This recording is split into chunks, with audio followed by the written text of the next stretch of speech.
Chapter 40. Dare counted 10 Kelin guarding the cave as she crouched low in the grasses and trees. She and Finan crawled back to the party on their hands and knees. The elf said, "Didn't even see 10 of them in the building. Something strange." Jacob grimaced. "Were they on guard?" "They looked bored, but I'll say that they were." Dare gulped. "Can we win?" The knight shrugged. "Now would be a good time to have a bow." He sighed. "I guess we'll have to use tactics instead." Thalin shook his head. "No, not without Dad! Not without Dad!" Jacob tightened his face. "It's your safety I'm fearing for. Your dad can take care of himself." The child started to whimper, and it blossomed into tears. "Keep crying, boy. My decision's been made." Carrick tapped on Kelin's wrist. "Has his father died? Does the boy not know?" "We don't know," he answered with complete honesty. "We may all die soon enough." The dwarf's face twisted into disgust as he turned away. Boyson raised a finger. "You're not like fate. Here either."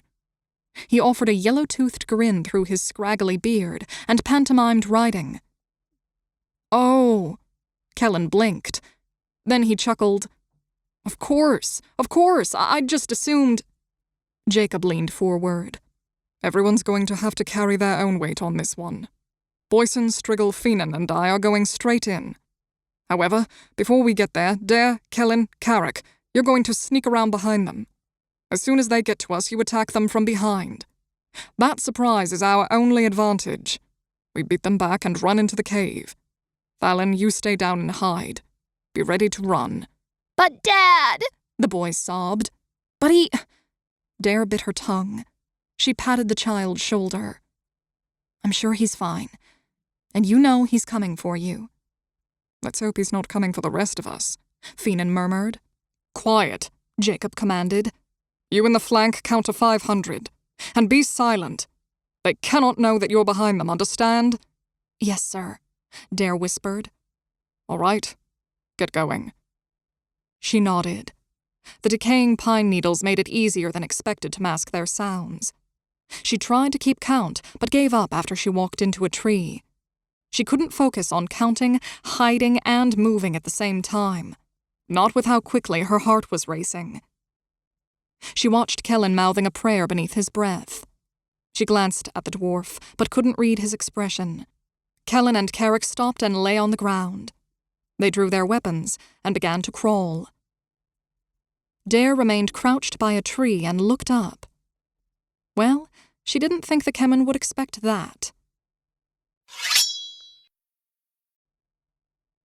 "You're my height." Thalin looked critically at Boyson. "How can you weigh so much?" The dwarf grunted and kicked, trying to scramble up the rock face. It may have only been 6 feet, but it was an effective stop for the dwarves and the child. "Is it the beard?" the boy persisted. Boyson growled, and with his free hand drove the pickaxe side of his axe into the stone. He heaved his weight up and over the edge. The boy hopped and grabbed onto a thin, overhanging stick, then pulled himself up with minimal effort. They tiptoed forward and nearly tripped over Jacob. How an elf as large as he could hide so easily was still a mystery. At least here, his armor was gray and blended in better. Hidden low in the brush, the knight eyed the Kelin guards. He scowled. "We'll be seen," he whispered. "No help for it. Ready?" He waited for each individual person to nod and spared a long look for Thalin. The boy hunkered down against the ground. The knight pulled out his axe in front of him. The others readied their stolen or recovered weapons. Jacob let loose a bull-throated roar, and they ran.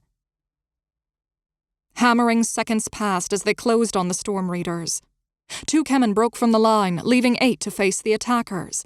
They turned to run into the forest and met Kelin and Carrick rising from the trees.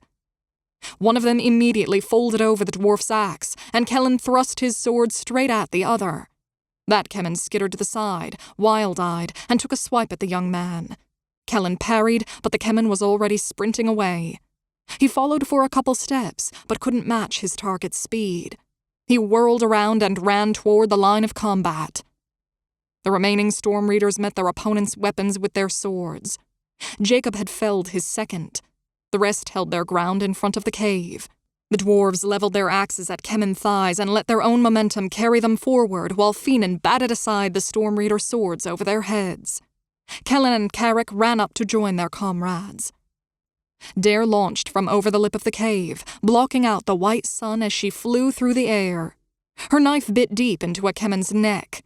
He dropped like a sack of flour. Her feet smacked against the ground as she fell on top of the body. She yanked the knife free and struggled to stand. Another Kemen hopped back from the line, his sword striking for her. She managed a slim parry, driving his point into the soil, but it also left her no angle of attack. Her knife was far too stubby against a sword. She backpedaled toward the cave, but the Kemen forced her sideways before she could get there. She crouched and retreated under an overhanging rock wall near the entrance and couldn't move any farther. The Kemen followed, thrusting.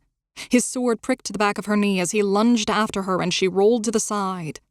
On the next thrust, she caught his sword against the rock with her foot.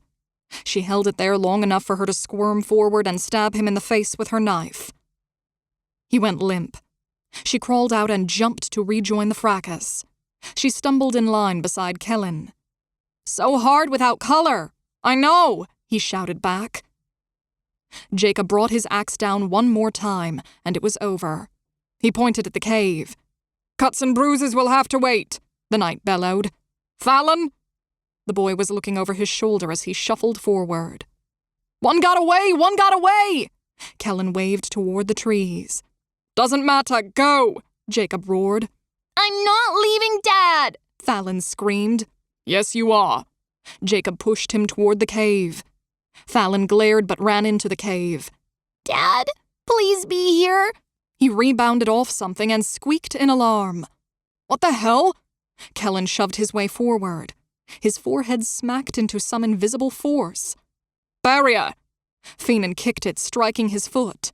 "They sealed it!" "Back to the forest! Back to the forest!" Carrick pulled on Dare's arm. "They'll set another trap!" Kelin wailed. "We'll be caught!" Carrick grunted. "They don't need a trap. We're already trapped."